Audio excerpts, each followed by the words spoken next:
Hello, world. Welcome to the first edition of the Enough Talk L5R podcast. My name is Jesse. No, excuse me, ma'am. Please put that chicken nugget into a doggy box. I will eat it later. Grabowski. And I'm joined by, oh my god, what are you doing? There is already Coca Cola Slurpee in that cup. Do not add anything else to it. Paul Ashman. You know, the Coca-Cola Slurpee is a very delicious Slurpee, but you have to sometimes get the viscosity, the consistency to the right amount. You know, you have to make sure the air temperature is properly cooled around your delicious. And then so when you finally have concocted your masterpiece, and someone comes and like messes it up, it's very tilting. I mean, it will send a man into a rage, as you well know. As I well know. Actually, I wanted to refer more to the fact that you absolutely. So, there's a school of thought in Slurpee consumption that goes, you should do mixture. You should put a little bit of Coca Cola and a little bit of cherry, a little bit of I Mountain Dew, a don't. little bit. You don't abide that. You do not I do abide. not. I 100% disagree. I am a Slurpee drinking connoisseur. You're not 6 years old anymore. Shouldn't be so excited at like, oh, the options. I have all the options. It's like when you go to a candy store. Like, do you decide to like fill up your Mr. Bulkley's candy bag with like one gumdrop and one gummy worm and what? Like, come on, like be ridiculous. Like, determine the best flavor, which is invariably Coke, and then just get it, man. Like, stop playing around.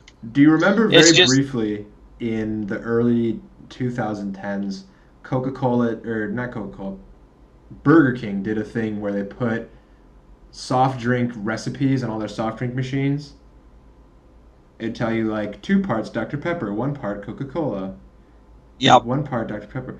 It's I hope 7-Eleven rolls out something like that, just so you'll go into all these 7-Elevens across the country during Kotei season, just Ma- deface them, just like stick a Spider Clan sticker over all of them, so no one can Well, read your menu. a lot of them are like sophisticated ones, which obviously I don't get out in the middle of nowhere where I live. But when you go to like the urban centers, you know, they've got the soda machines that are like that you can let like Coke Zero with slash of lime and shot of whatever, and it's all push buttons from a single. You know what I'm talking? You've seen Yeah, these I've seen these before. before. Yeah, I often wonder if they'd ever be able to construct such a high tech device with Slurpee, and if they did, I would probably just have to start going to Circle K's. I think that would be the breaking point. yeah. If it was good enough for Bill and Ted, it's good enough for me. They had one of those. There was a sub place near Gen Con, the Gen Con venue. They had one of those. I Hmm. saw it. It was very interesting. I of course did not I use it think it's because Firehouse speaking, subs, yeah, the right? Firehouse subs. Speaking of not being 6 anymore, I do not drink flavored sugar water, so I just went and didn't use it. You're a big get the glass of water and then under tip guy, right? That's your thing. I don't know about under tip. You You don't. totally. You never consider the work the waitress does to bring you your water as if you had ordered a normal priced beverage when you tip later. So you're sort of like classically under tipping her because she does the same amount of work whether she brings you your snooty water or soda. But now the soda's not price isn't factored into the bill, so you're under tipping her. You know, 6% of a dollar or $2 or whatever it is, All right. 15%, whatever it is, What are and you you know playing it. today? What are you playing today? Oh, the hard segue. The Always hard. I just can't. the When I sign. I just The sign that we've already gone off the rails. The hard segue. This is episode 1. We're already gonna have a 30-minute discussion It, about tipping it's before we play already it's L5R. already broken down. Okay, so we're playing aligned in the sand stuff. This is Arc. We got to start making sure we clarify for our videos here, and this is aligned in the sand. I'm playing Lion Breeder, which is a deck that I so desperately want to be a thing, even though I can't quite make it a thing. But I'm hoping, in light of the changes to Cavalry Escort, which is a card that punched me in the face a lot, and Advanced Warning a little bit. I actually played Advanced Warning some value defensively, but I'm hoping that with Cavalry Escort going the way of the Dodo, maybe I'll be able to make this pile of cards work. It's a deck built 100% around Dr. Leaky here. Shout out to Orphan Black, a show that I haven't actually watched since 3 episodes in season 1, but whatever. You go, Dr. Leaky. He makes clones. The gimmick is he makes clones, you know. So I get Dr. Leaky out. I've got him in the deck, and I've got my spell, and then I've got Straighten Effects and the Ring of Air and my stuff here. And I'm just gonna keep pumping out some dudes. And it's built around the concept of inevitability. Eventually, given a million turns, I'll have a million guys and attack you with a million idiots. I can't run the Sensei because I do eventually plan on being able to mount an aggressive attack force. And I don't think the gold cost on the Breeder Sensei makes any sense. It doesn't really help you be a Breeder deck. It helps you be a Shugenja-based honor deck and use your spirits to defend. But it's hard to get really great defensive value out of the spirits right now. They don't have a good blow-up ancestor to blow up card. And my Fate hand is just, it's Straighten Effects. And I've got some ranged attack cards to help me buy me time, some Thoughtless Sacrifice, some Way of the Lions. And so these are all just buy time cards until I get to get out my engine and get things online and get my Shugenjas out and start just making guys. You can see there's a couple of packages that will probably end up being cut. Contentious probably doesn't really fit. The uncertainty tactical setback strategy is just sort of like I wanted cheap playable force reduction cards. I'm probably going to end up working in some long-term fruitions and some more straightening effects. But it's hard to when you're building a deck like this and you're starting around a sort of smaller engine component. I like to keep things as disposable as I can early. So it's like I've put in my basic engine, which is Leaky and the Follower, and I haven't filled it up with Heart of Fudos and Walking the Ways and Banished Shell Shadows yet because I want to just make sure that I have enough other stuff going on to get to that point first, and then I'll slowly and surely start trimming a little bit here and a little bit there. So it's going to be a process. But I'm looking forward to giving it a try, to giving it a. This is a good time to explore. I got a couple of weeks. I'm not making it to Worlds. So why not just, try something a little off the path? Yeah, the deck had some mojo pre A Line in the Sand. We tested it a lot. But you're right, Cavalry Escort was this enormously oppressive force in the environment that kept most non-military decks down. We had a number of control brews, a number of dirtily brews that we had to just throw to the wayside, right? Because Cavalry Escort existed. Yeah, it was a really oppressive card, and eventually, certainly for some of our strategies that were built around, late game engines, things that start really coming online, turns on 5, turn 6, turn 7. This is a guy that you can't even really consistently get him on turn 3 because of the honor requirement. So you're looking at buying him turn 4, and then turn 5, turn 6 is when you start getting value out. So you're like, I'm hoping to play 8, 9, 10 turn game before things really start grinding into my favor. And Cavalry Escort was just really good at shutting that kind of strategy down and just ending the game before you got a chance to do anything. The other comment that you made was about the value of a couple expendable personalities, not actually expendable, but guys you can throw away in battle. That there was a time Yep. in L5R when defensive actions or actions in general were powerful enough that, all right, I throw my one idiot in front, I play overwhelmed, I get your guy, I win the battle, I just save the province. That's just not the case anymore. And when you look at the Lion Sensei or some of the Kitsune guys out of Mantis we were talking about before the show, there's just nothing. What do I do with this one force, two chi, fox personality? Right. There's always a weird relationship between the value of a personality and the card pool, right?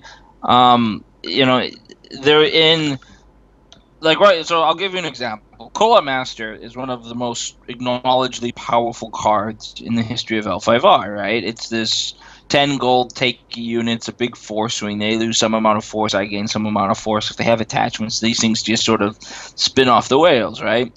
But there are different points in L5R's history where how much of a disruptive card would Kolot Master be, right? And obviously, Kolot Master would probably most always be good. But if every single deck is built around two gold cost personalities with 2 force, then suddenly you're paying 10 gold. You know what I'm saying? There's this really interesting relationship that happens, and it's all about the card pool. It's all about how powerful effects that are within the card pool.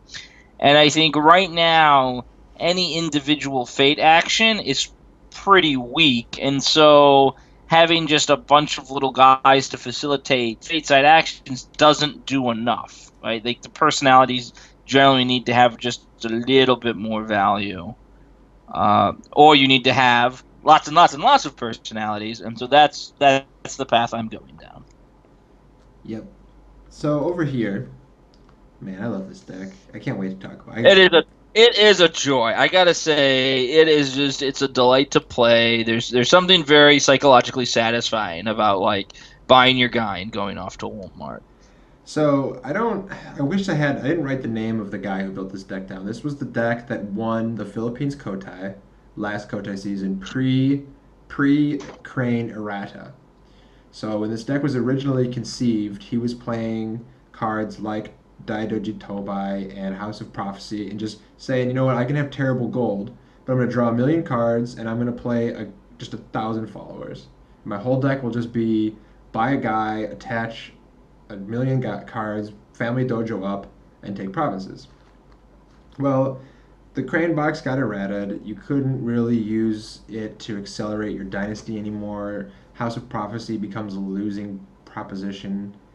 It sort of didn't work anymore. It certainly wasn't tier 1. It wasn't going to be a deck that could take down a mainline Kotei. And then AEG printed this card, Lonely Dojo. What Lonely Dojo says is all of your followers cost 1 less gold.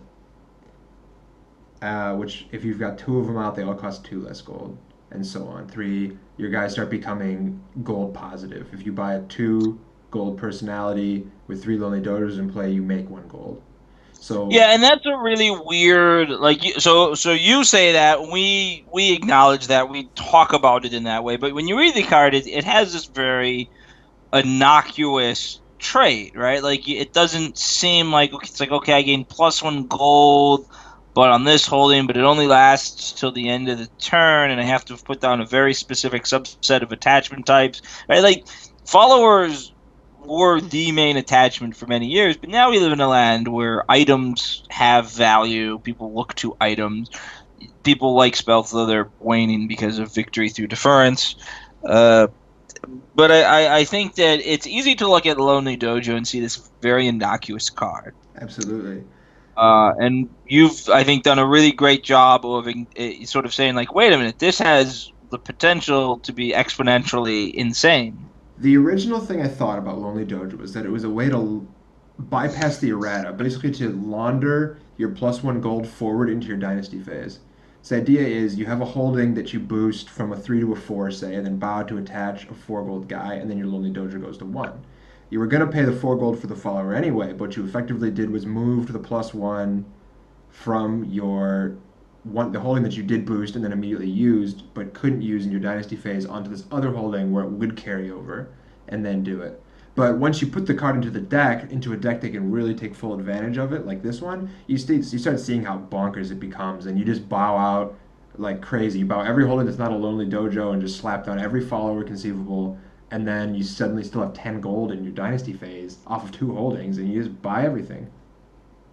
Now, what's really interesting about this deck is it flies in the face of a lot of conventionalism. You know, my deck is built around this really obnoxious, obscure long-term thing, but it's still playing, I think, basic L5R. It's like I'm going to put out my personalities, I'm going to play my actions, a lot of battle actions, got a couple of saucy attachments to provide some support and some spice. Your action count appears to be 4? 2. I have 2 long-term fruitions, and then I've got 3 elemental rings. The original build of the deck ran 6 actions. It ran 3. Oh, that's crazy talk, sir. It Crazy ran. talk. So many strategies. It ran Come 3 on. new calf tactics, and it ran 3 back to the front. I'm willing to admit it might be a mistake that I'm not running new calf tactics. Honestly, when I rebuilt the deck, I just kind of forgot about it, which is embarrassing to say, but that's what happened. But on the other hand, I like all the cards that I'm playing.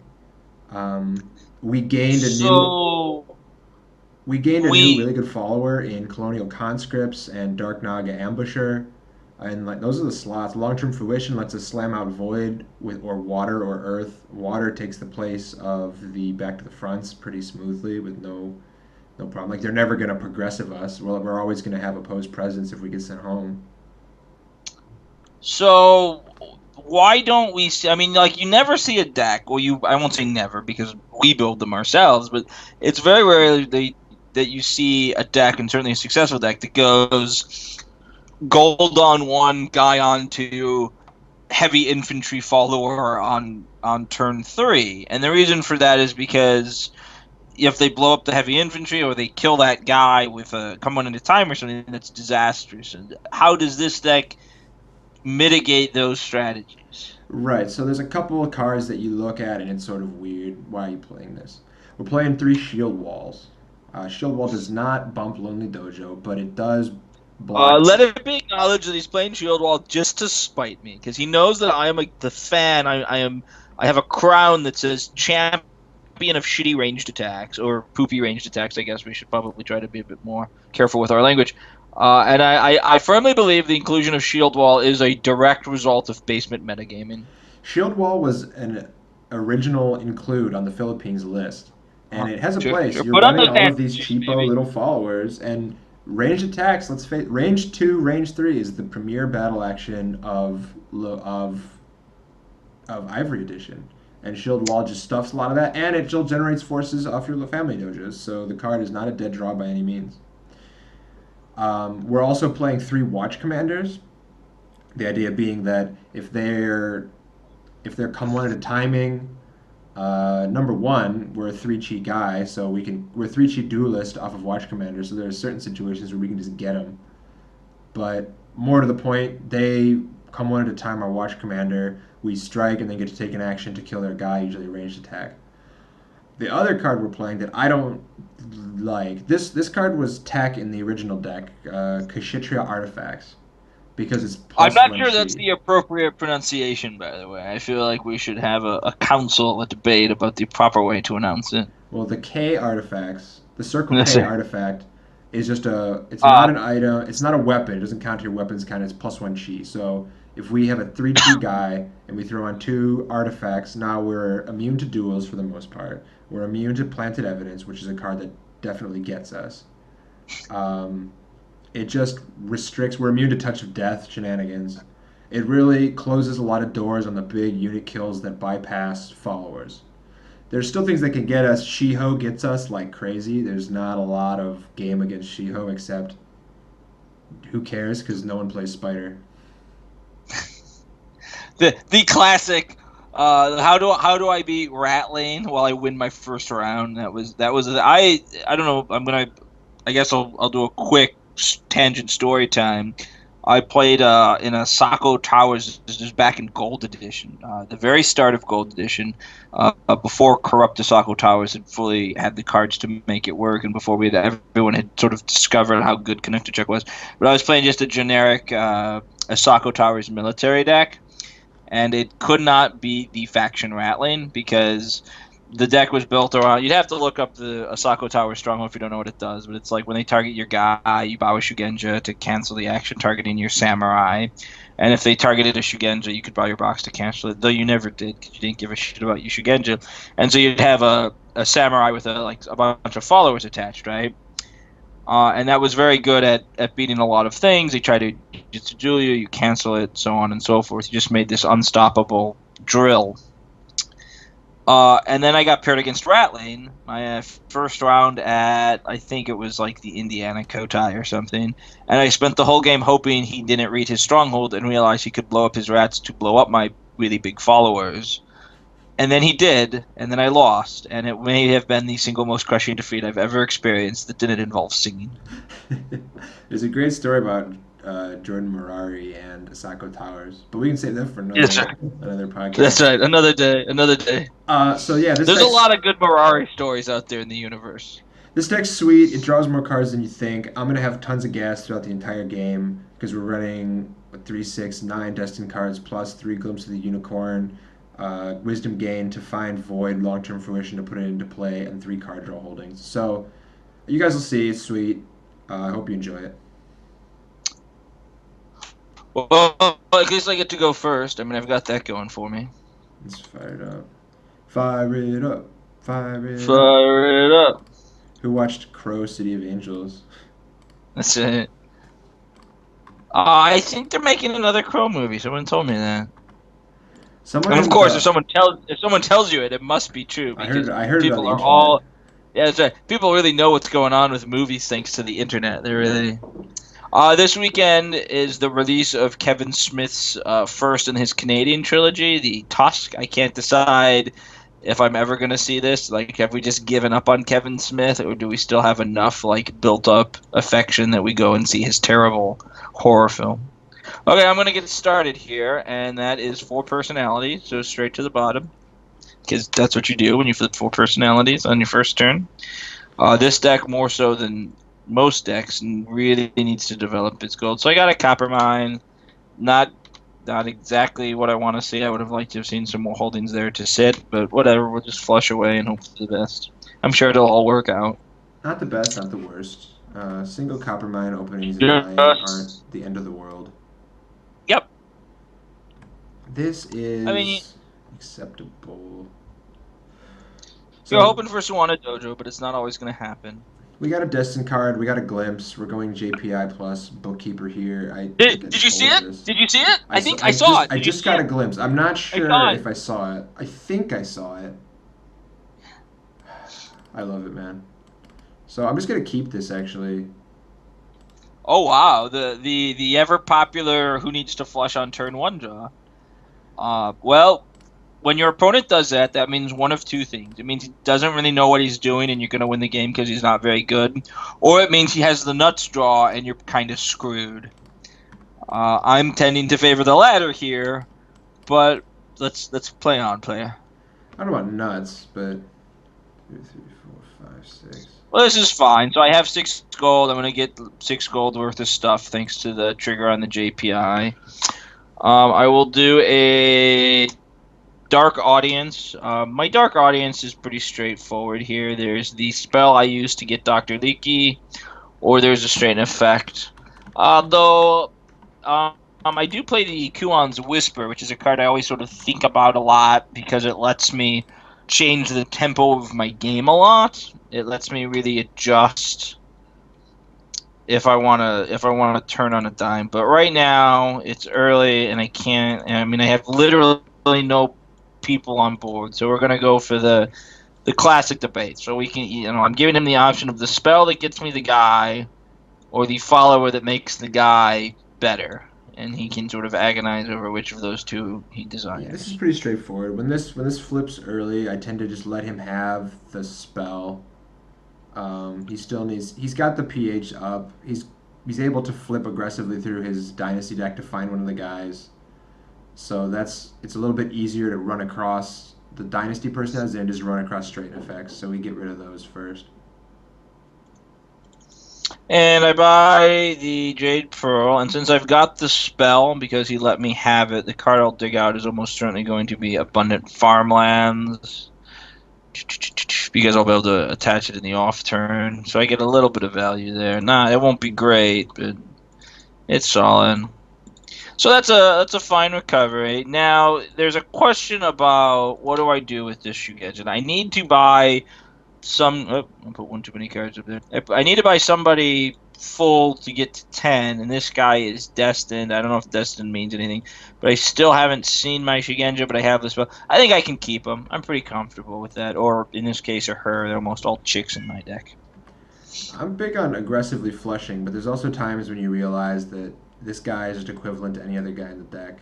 It's like you made a comment about a Right. nuts draw on my end, but really the fact is I just need a guy plus some card draw, and I'm all set. The worst turn three for me here, and the thought process I was going through the single worst turn three for me here would have been, and it's statistically anomalous, I grant you, is if I don't flip any guy. If I don't get any guy on turn three, then I can't get my guy out till like turn five. It gets very ugly. So I was just sort of putting in a little entrance. Matsumura is a terrible card that shouldn't be in the deck. Hey, and there's a leaky. So I'm a card. We're probably gonna toss.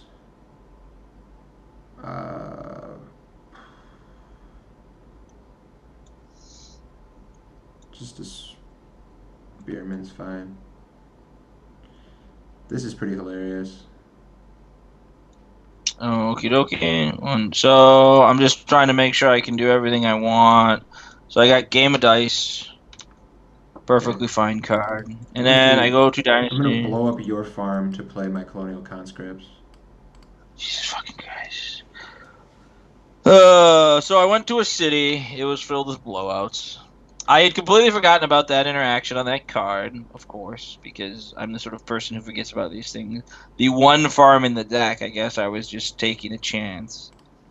And it is a significant setback, so that leaves me 8 gold. So now it's just going to be one guy in the dynasty phase. Well, I buy the guy who I think can maybe best provide some sort of defense. Let's go with this guy. And yeah, this could be disastrous. And I go up to 10, and everything gets flushed. There was The a good news is if he, this is actually really bad because he can take the province. And now I can't family library. It's all sorts. It's all sorts ugly for Paul. there was a 2 second And I'll have. window where Bountiful Fields was playable, and that window has closed. Um, we haven't talked about it a lot, but there's a really interesting discussion to be had. I have to agonize over discard. Okay. It's not a great agony. I think it's probably this card here because it's not going to do anything for me early. Okay. I'm gonna use my Okie stronghold dokie. to increase House of Prophecy. Well, the good news is your conscripts is totally worthless, man, because I'm only going to have about 80 million samurai if everything works out. So I could attach the spell in the off turn with the family library, but that guy's probably going to go to battle and try to get some shenanigans going. So I pass. So we'll float 4 and attach an Ashigar Spearman. The good news is he's not doing anything really ridiculous quite yet. Anything? It's passing through the phase for me. Okay. So I have 2 floating plus 2. Not my favorite thing to do, but it's efficient. To attach an Incendiary Archers. Put you to 8. Indeed it does. And Oh, then killing Oakling. we will declare an attack and go with the face-up guy. Well, this would be a really great place to have a come one at a time, but I don't. 'Cause I don't play that card. But maybe one day, deck. Okay, so how can I best ensure he's got 7 gold? So it seems like there's a debate for not defending. There's a debate for defending. I don't think I can just not defend and let the province go. I have to figure out a way to save the province. I have to think about the things he can do.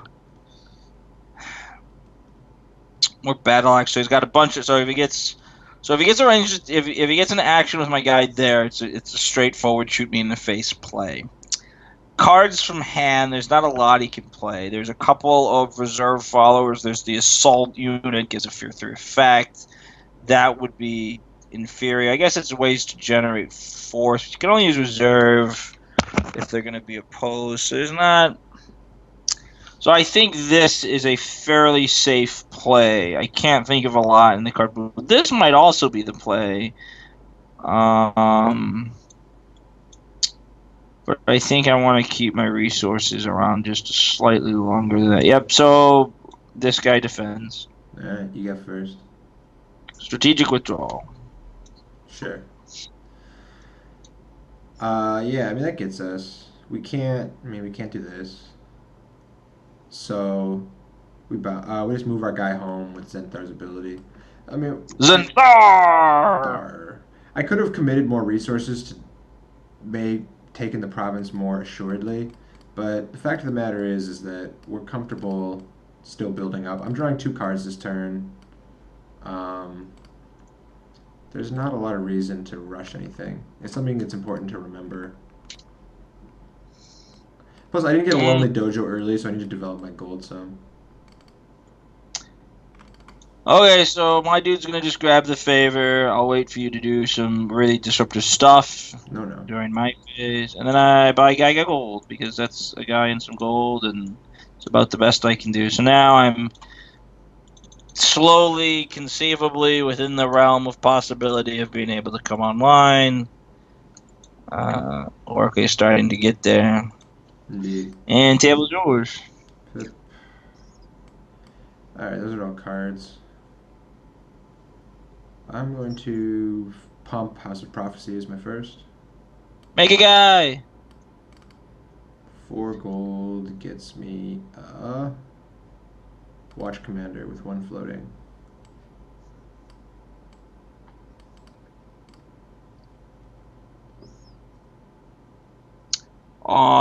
Pass through the phase. Sure. So 3 more on my 1 gets another Incendiary Archers. Yep.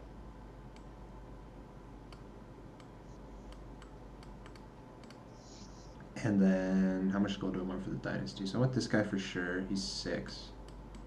And then I've got 4 left to get like another Dirtly dude or a follower. I'll hold it up. So then my column here will attack a province. You can, how about I'll use one of my arrows, this one.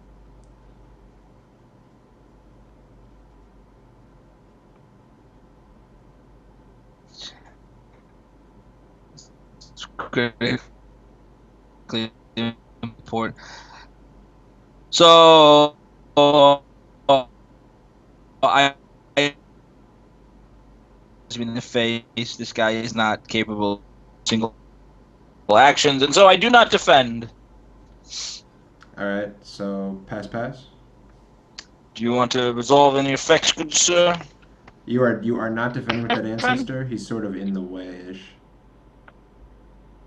I am not defending. Okay, so yeah, I have no effects. I just pass. Assuming I have not gravely miscounted. 6 buys my destiny. I think 6. you have. I should force you to count now, just for the rubbins. Just for the rubbins. And I gain 3 honor off of that. And then buy another Zalthar. Just for the rubbins on myself. I'm feeling a bit masochistic. Hey, wisdom gain. That's a thing that will give me a card and stuff. Okay, so 1, 2, 6, 9. Okay, well, I make a guy. So I will. It's actually an interesting play here. You have 2, 4, 6, 8. Right, 2, 4, 6, 7. That's kind of cool. I'm gonna discard Ring of Void to draw a card. I'm gonna. I could use the favor lobby. I don't even know. Well, I mean, I want to get another cloner maker out, and so I attach my spell here. I go blow wisdom gain. Yep. Family Sensei here. About my guy, or just the spell? Just the spell. Yeah.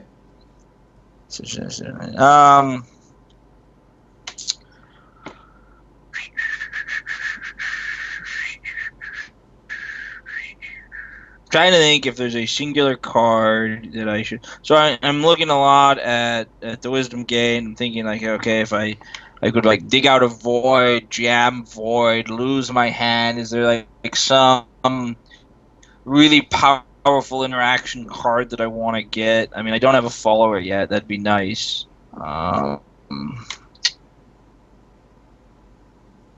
But we still have the favor to cycle for. So let's get out our cloney guy. So we'll get rid of this, get rid of that.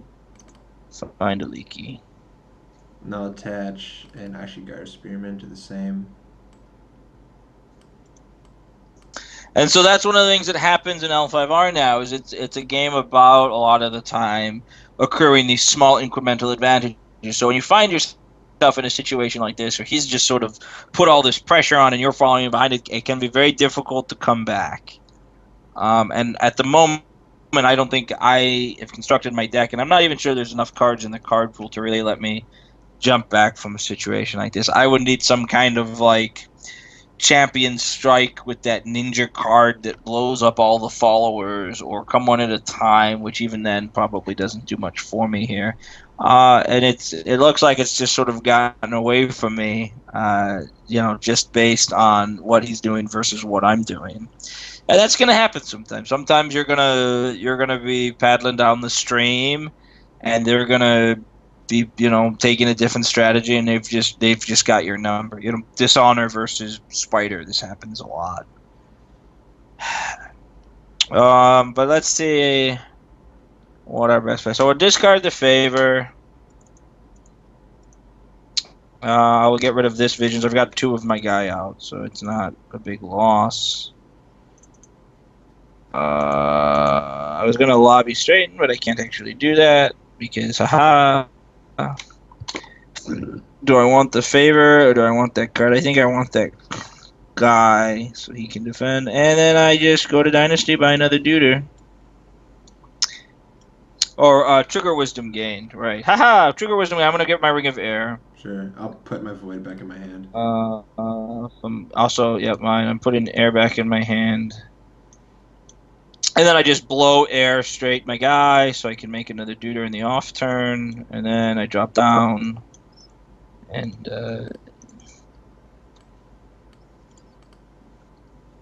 all set? I am all set. Flip. You see, and here's the card draw engine. So I've drawn 2 cards every turn for the game. I'm going to draw 3 this turn. I have all these followers, but I still have a full grip. You'd think with, what is this, 6, 7 followers on board, you'd have an empty hand, but no, I still got 6 cards. My first is to pump my House of Prophecy. You see you've just already taken some actions, so...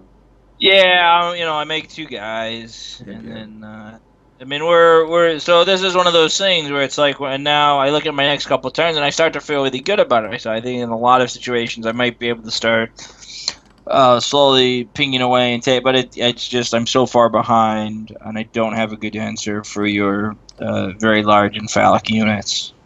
Yeah. So 4 and 3, attach 2 In guys. some situations, I'd be able to ride just repetitive uses of the favor, defend with a chumpy favor, defend favor, but he's got the sensing. I mean, he's got our number pretty good here.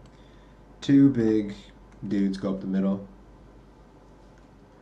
There's a temptation to split here, but it's always wrong. Just be the Terminator. Don't be in a rush. Just province. Right. So you have to. I mean, it's one of those things. So we were just talking about how do you get back in a game when you're falling behind? And I've come from behind and won L5R games. I've also been ahead and lost games, and generally the answer is exploitation of mistakes, right? So one of the ways I could win this game is if he did a split and then I defended with all my units against one of his bigger threats, and then I had just enough stuff because I do have a full grip of cards, right? And then I was able to somehow kill or blunt, destroy, weaken his forces by winning a battle defensively.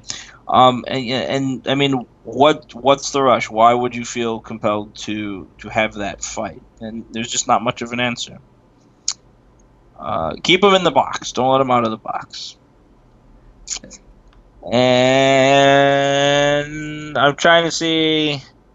I mean, I don't want to make my stand here because I don't quite have the critical mass I feel like I should have. On the other hand, I mean, I don't know if I don't know how it gets it much better for me. I will say that the provinces aren't the place from where I'm producing the most value, right? Like my greatest value should theoretically be coming during my limited phases. No defense. Okay. So I'm gonna Zenthar 1 home, leaving Still be this. probably Yeah. probably take the bigger one goes home, the smaller one takes the province. Well, what's the smaller one's force? 3, 4, 5, 6, 7, 8, 9, 10, 11.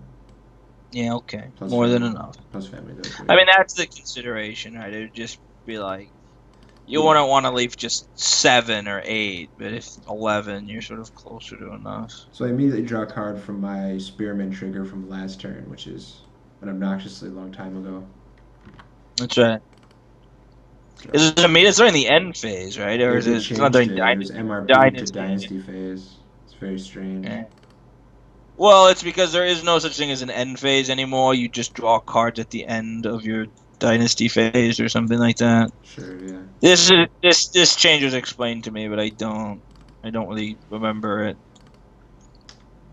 I know I just talked up the dojo, but I've got so much money already that I've got an embarrassment of riches thing going on over here.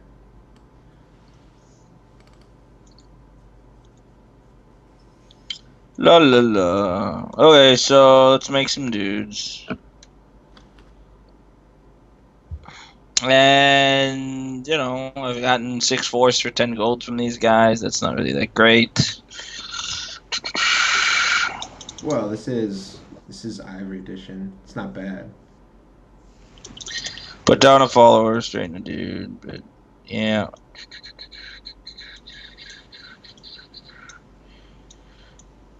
Take the favor.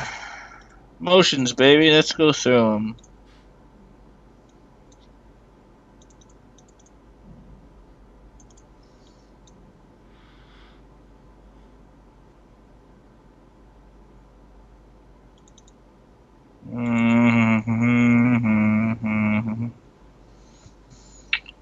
And then it's just Dynasty for me. Guy in gold here.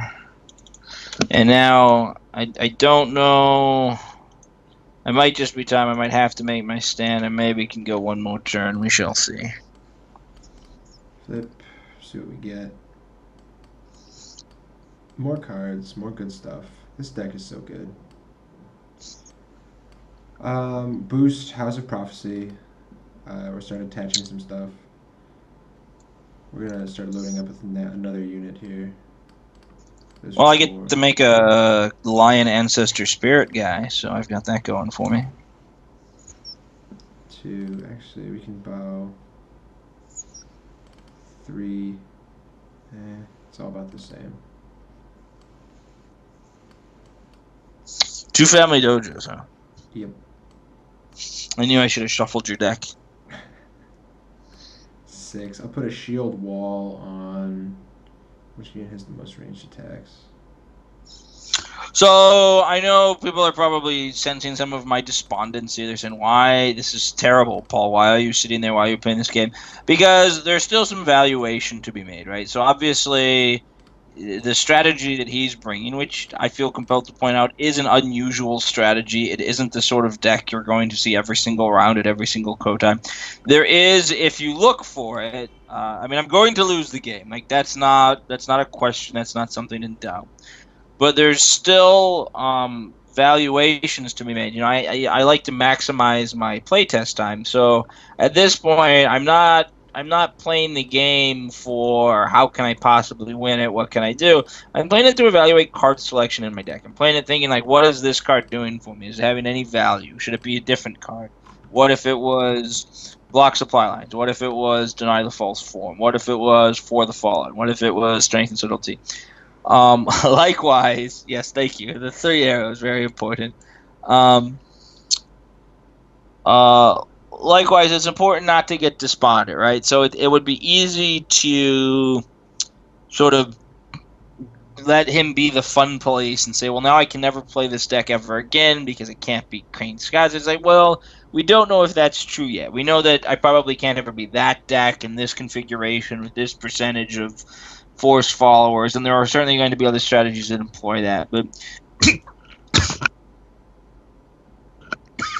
pardon me. But you wanna give it the full go. Don't these games don't matter, only in the sense that I'm being humiliated to the entire world do they matter. The rest of it is about, you know, finding information. It's important that when you play games that you don't let the results dictate your mood, that you don't let the fact that you got the shit kicked out. There's still information, and one of the things that separates the good players who have won a lot of Kotais and build really good decks consistently, and the bad players is sort of learning to play games, win or lose, but take something away from them. And there'll be a lot that we'll be talking about post game that I'll take away from this. I will I will look at your gold here. Yeah, okay. I mean, let's just do the battle now. I mean, I could wait. Well, except I think I wait one more turn. So I defend everybody at the province you haven't assigned to attack. Okay, so resolve your province first. Best. All right, then resolve my province. That's Is there any move? He's 3, 4, 5, 6, 7, 8, 9, 10. Yeah, so I can both Zenthars move home and Tobai takes. okay. So here's 9, buys a Tobai. Draws a card.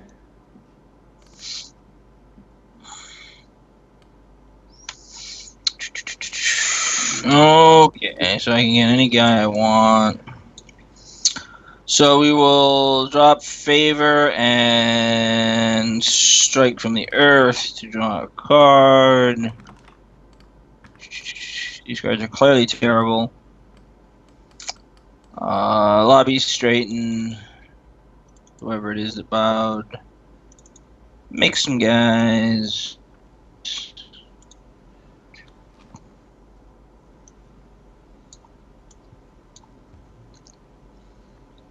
Mm, 6, 10, I could do a number of things here. How about discard Void and Tactical Setback to draw a card? Okay. Oh, that's a really good card. Wow. Well, I didn't even think of that. That was a series of cards that might have had some greater value. Hue is in my discard. I can just pull up with a family library. Ooh, straight in a fortification. Oh, I'm on to you now.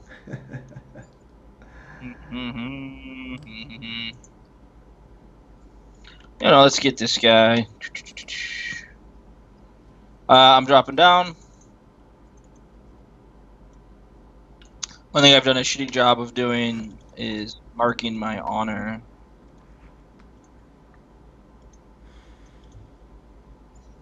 And it's all you. Oh yeah, I forgot to lose one last turn. Alright.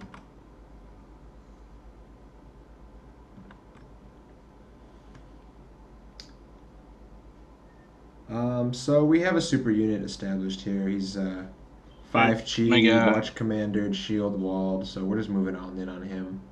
There's no reason to be sneaky or clever anymore. Pump up. I like that you thought you were being sneaky and clever before. Well, not sneaky and clever, but hedging. Like, there's no reason to hedge anymore on what I'm attaching where. There are cards that can blow you out if you've got too much on one unit, but at this point, I think that's pretty much indestructible, which is what you're trying to build to. It's the whole point of the deck. We're gonna karmic away this. Floating 1. It's another artifact. And another. Oh, that one can't attach. So 3 plus 1. Expert archers on Tobai, and everybody goes to the last province. Okay, I obnoxiously force you to count your force. Alright. Pre or post dojo? I would like to know your total force count before any dojos, and then I want a force count after you used one dojo and after you used a second dojo. I see what you're doing here. Hey man, if you're gonna beat me, you're gonna have to sit there and count a lot. Meanwhile, I will quickly count my force. 1, 2, 3. I have 26. Be afraid.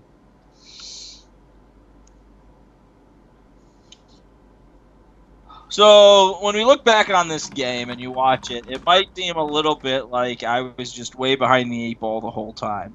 But that's actually a bit of a misnomer, right? So, his colonial conscripts on my abundant farmlands was this complete blowout play that blindsided me. I didn't see it coming. I could have played around it. I could have not walked into it. And then in that world, I get to go 2 guys on my 3rd turn so that when he attacks into me with just his Zenthar with 3 followers or something, I could have probably killed a couple of the cards, had some attrition effects, and saved my province.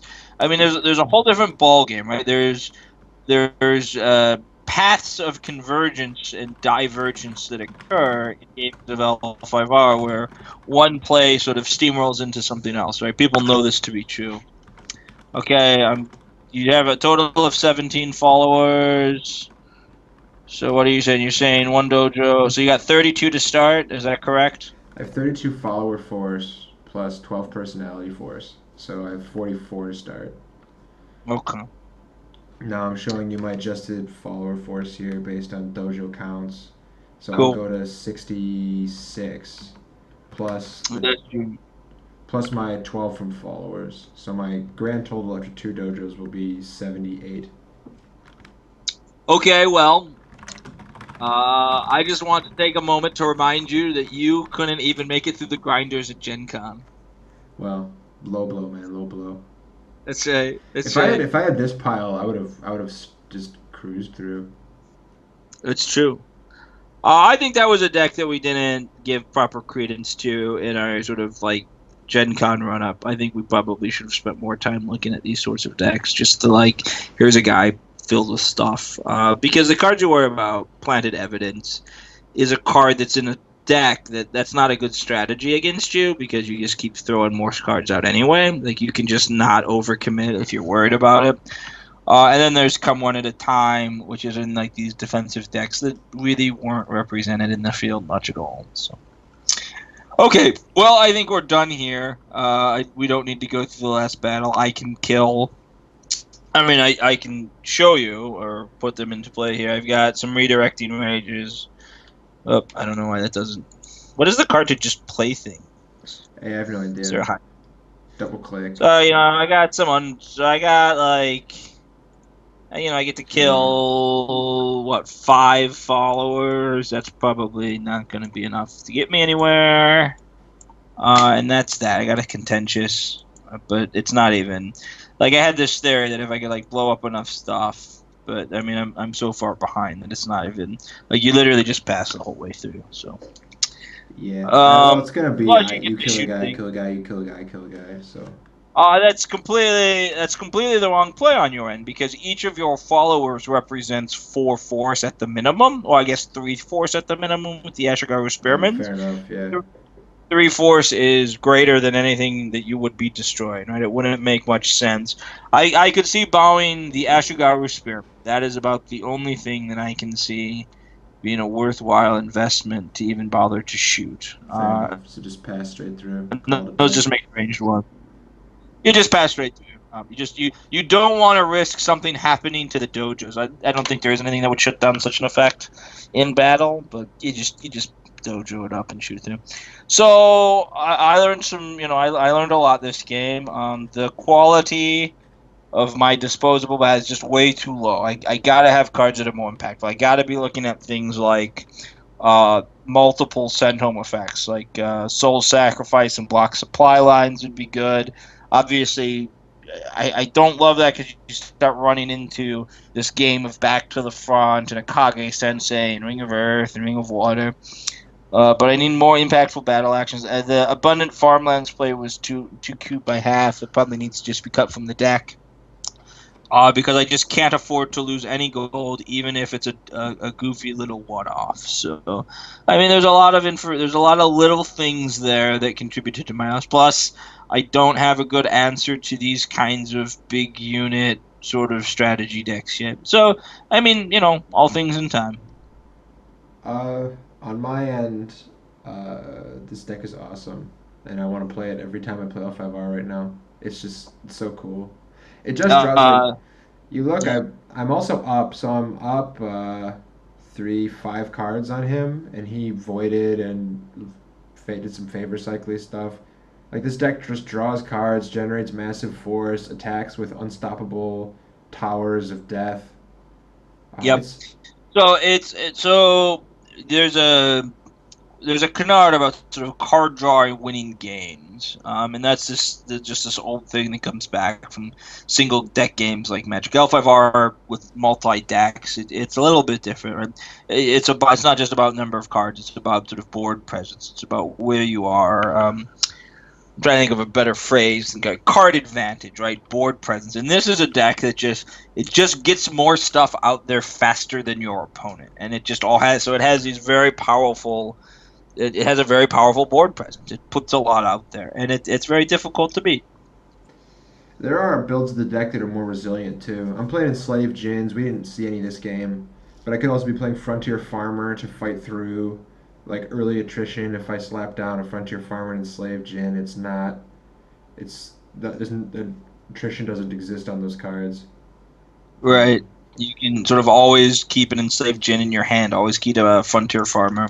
But Paul made the comment Those kind earlier of that he could have yeah. defended with a guy on my first attack and killed something. But I had an ambusher in hand, so I was set up to he kills a guy, I kill his guy, and even if I bounce, that's a fine It's trade. a it's a combination of cards, right? So if I had like a Kitsu Miura in concert with like Strike from the Earth and Thoughtless Sacrifice, right? Like if I had a guy and then like an engage to drop you down, so I could Thoughtless the unit before you get to do anything. That's a play that could conceivably have gotten me there. What else? I'm not playing Come One at a Time. Come One at a Time there would have been like okay. I could have, presumably won the duel if I had like a 4G guy, but I don't have the focus for it. Like that's a, but I mean, there's not much in the card pool, and you're not playing sneak attack. But if you were, then it'd be even worse. So it's just, yeah. I mean, it was a tough thing, and so the best way to beat a deck like that is to try to race it, right? Is to try to take one or two provinces while you're taking a province. I don't think playing reactive against that strategy is like trying to specifically have the answer to that deck is probably not the way to go. The best way to beat it is going to be to do something else and do your thing sort of better, faster, stronger. Absolutely. And there is a ton of little dirtily ranged attacks on board, but if you stop and look, the deck really revolves around generating huge force of Family Dojo, which means that it has a weakness to having to fight two battles in a single turn cycle. If I fight a battle and then I need to use my families and then it comes back to me, I have to defend and I still need access to those families. I can do some shoot, run away, attrition-y stuff, but it's not as profitable as you think it might be. Yeah, and I do think that deck on some level sort of bullies its opponent, right? It's like I got these guys with all these cards. What can you possibly do against me and my sensei and all these things? And I do think that players will play against it and sort of get this forlorn, like sort of despondent, like I'm not sure what I'm supposed to do. It's like, well, actually, there are ways to combat it. Just my deck, my laboratory experiment here, just didn't have any of the tools necessary to compete on any access, and I just got blown out. And that's gonna happen, especially when you're experimenting with decks. What's important though is when you're playtesting and when you're trying to feel out a new environment like this one, is to keep yourself moored in reality.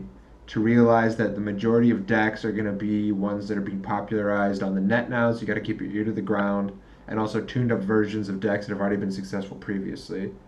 To realize what's in the metagame, what's important, constructing an idea of the metagame for yourself as you move forward, and not So getting frustrated to corner case decks like the one that I'm playing. yeah, though I do think, and I don't know if you agree here, but I think this is a deck that should probably see a lot more play. I mean, especially with the Lonely Dojos right now. I mean, I feel like this, this might be the best Crane military deck. This deck is enormously good, and I know I keep saying that I'm in love with this deck, but we've play tested a couple games so far, and I've never even need to make a decision against you. Like there's never Yeah. even been decision points of any meaningful meaning. Yep. Okay. I don't have much else to say. So I guess that's enough talk. I'm Jesse Grabowski. That's Paul Ashman. We'll see you next time. Hang loose.